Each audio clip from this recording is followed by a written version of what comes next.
Hello there, and welcome back to Drawing Inspiration. First off, I would like to apologise, there is no face cam.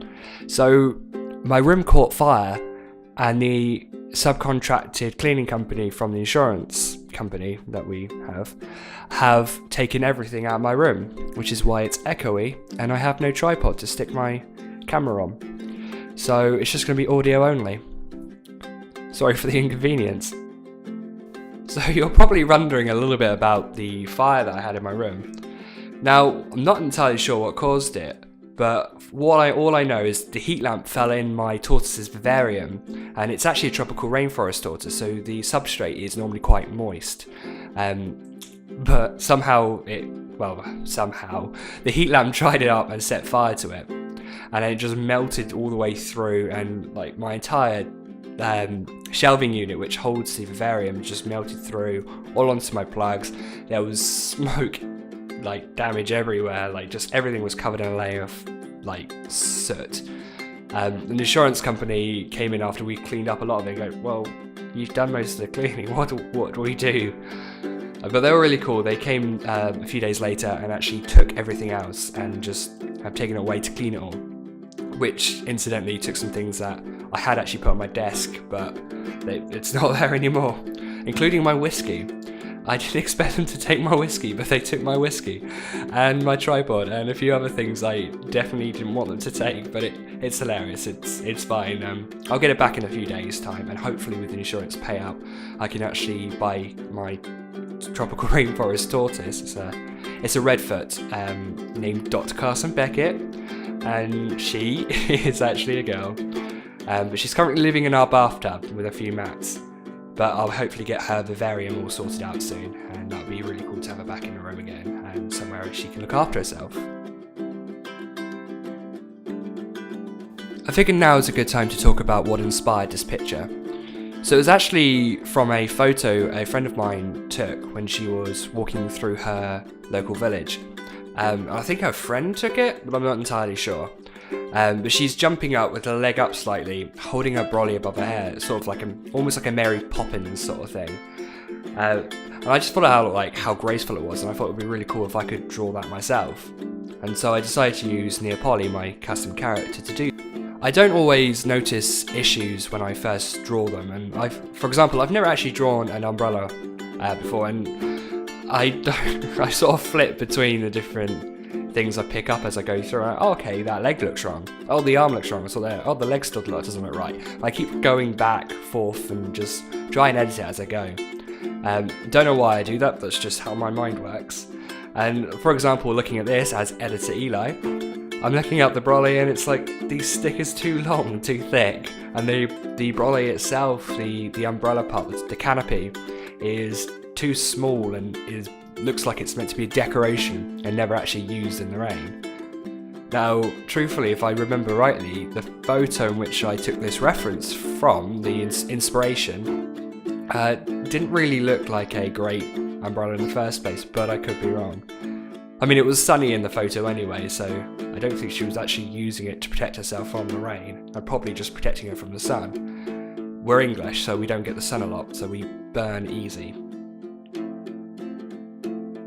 I actually had a nice conversation with this friend not too long ago. She's just starting to go to uni again. She's just got a degree in fine art, or I know she does a lot of sculptures and photography. She actually has her own little photography thing now, I think she's trying to do weddings. So she's really incredibly creative. But she's going to go and study theology at a local Bible school, which is really cool. And it's something I wanted to do as well, but other things took place, which meant I couldn't, not at least for now anyway. And we just had a conversation, like how things are just moving for both of us, where things are going well. And we had decided that we're going to meet up in, I think, a year or maybe 2 years' time and just reminisce over this is like the beginning stages of what are now life. I say like a potential future change, and it's going to be really cool and exciting. I thought I'd actually talk about what I did with the hand. So it turns out I'm not actually still great at drawing hands. I decided to actually what you can't see that I'm doing it right now is editor Elo. I got my hand over the top of it, and I just sort of like, oh, that's what my hand looks like when I have upright like that. And so I just drew what I saw on my hand like in front of me. Didn't put it on the screen, trace around it. No, that would be terrible. But I thought that was a neat, funny little trick I did. Just like, oh yeah, my little finger sticks out a little bit. Okay, I'll quickly edit that and get that popped out and sort that out. Anyway, you can see I've moved on to the inking stage now. I sort of rushed through this, like my pictures are starting to take a lot longer now. They used to be 2, 3, maybe 4 hours. This one ended up being about 5 hours, and the one before that was, I think, 8 hours. So these pictures are starting to take longer and longer as I'm trying to branch out, and I'm hoping that I'm able to speed this up as well. I know my editing is speeding up, and it's getting more... what's the word? Getting more better. I want to say better, but that is definitely not the right term for this. I certainly am becoming more confident on the microphone. But yeah, I kind of just like rushed through the inking stage. You can see there I tried to use the whole like shift point to get these straight lines, but they came out really thick and there was no line weight variation on the Brolly stem there. So I quickly just sketched and hoped for the best, and I figured, well, if worse comes to worse, I could just use the lasso tool and just change it around a little bit. But I'm still trying to find some of the features in Clip Studio. I'm very used to Photoshop, and with Clip Studio, being able to create make my lines a little bit smoother, I'm using that, although I actually feel like my lines are getting better, so I can start using Photoshop again. But for now, I'm going to continue using Clip Studio because I've really gotten used to it and I'm really enjoying it. As you can see, I've moved on to the colouring stage now. And obviously, I did my usual, I created my colour swatches. And although I got the basic colour of what Nea looks like, I don't have like a set saved colour scheme, so I sort of make the swatches up every time from scratch, which means technically speaking her colours change every time I draw her. Alright, yeah, there's that mistake, drawing the skin way too dark. I'm like, alright, let's change that and let's just keep the original dark colour, because I'll probably end up using that later.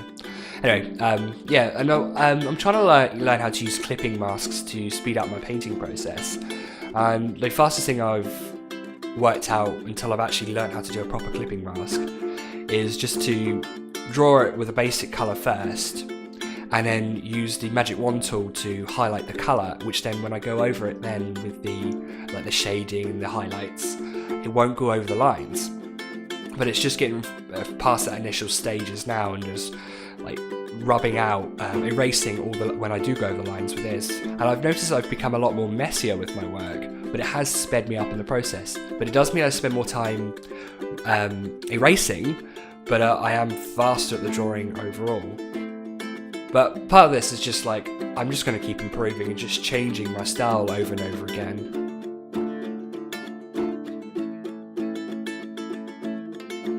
So, I'm just looking at that Brolly and going, oh my gosh, I'm so glad that that's not actually the final piece, which you've probably seen in the thumbnail. Oh my gosh, that's just terrible. I don't always see these mistakes as I'm drawing, and I come away, like, I finished my recording, I've saved, I've done everything. I come back to it like, oh right, and I'm like, okay, what I'll do, oh okay, I'll just quickly create a 10-minute recording of me editing it, then chucking it on the end of the video, which you'll actually see. You'll see me edit the Brolly at the end of this video, and you won't realise it's a different recording session. In fact, this recording session was done in, I think, 4 parts. Like the initial sketches, the refining sketches, then the line inking and the colouring, and then finally the last bit was the Brolly edit. But I think with the fact that I'm able to do speed draws, it means I'm able to do that without breaking up, and you guys don't see the fact that I've had to go back and change things. So you guys are probably wondering, but what about the tortoise? Well, Carson's fine. She survived, she's happy, she never got any damage to her, she was away from the flames. So she's actually living very healthily right now. Other than the fact that she's not in her usual substrate mud, she's on towels, but that's only temporarily, only for like a couple of days. until I get her a new Viv and all the mud that goes with it and all the like the heat lamp and everything else. But she's enjoying the bathroom because we move her into a plastic container when we have showers, and she loves the humidity because she's a tropical rainforest tortoise. She loves that sort of thing, which is why she has to have a vivarium and why I can't just keep her in the back garden.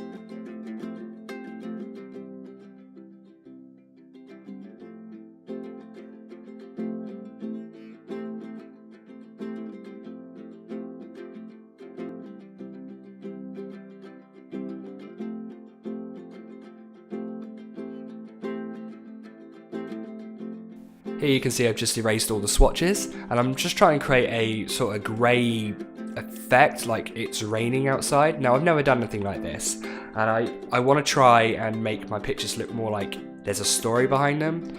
Like, for example, she's just walking down the street with an umbrella, but how do you know she's walking down the street? Or how do you know she's got why has she got an umbrella? Well, I'm going to make it look like it's raining. I'm going to do it really badly, but I'm going to indicate that it's raining. And I'm looking forward to getting to a stage where they're really extravagant, they look amazing, and yeah, the backgrounds are as beautiful as the foreground. But for now, I'm just going to try and give more visual interest. So yeah, this is the part I mentioned earlier about editing the Brolly. I really wish I had noticed it earlier on in the picture, but that's the difference between learning and actually just running on instinct. But it'll come a stage where I will be able to just do it and not realising that I have to edit afterwards.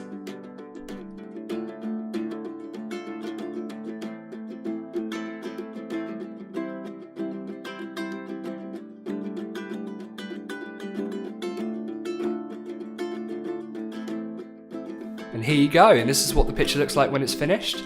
I hope the background has made it more interesting for you guys to see, and I will definitely try and do more interesting backgrounds. Grey and rain, I only really thought about doing a background, making it look more interesting, basically at the end of this picture. So if I had known I was going to do that, I certainly would have picked a better context in order to draw a more interesting background. So this is the end of the video, and I really hope you enjoyed it. Of course, watch my most recent video and click on the button there to subscribe. And of course, don't forget to comment and like. Any suggestions, any requests? As you can see, I'm on social media there. I've got Drawing Inspiration YouTube, it's my Instagram. I'm also on Twitter and Facebook now. See you guys later.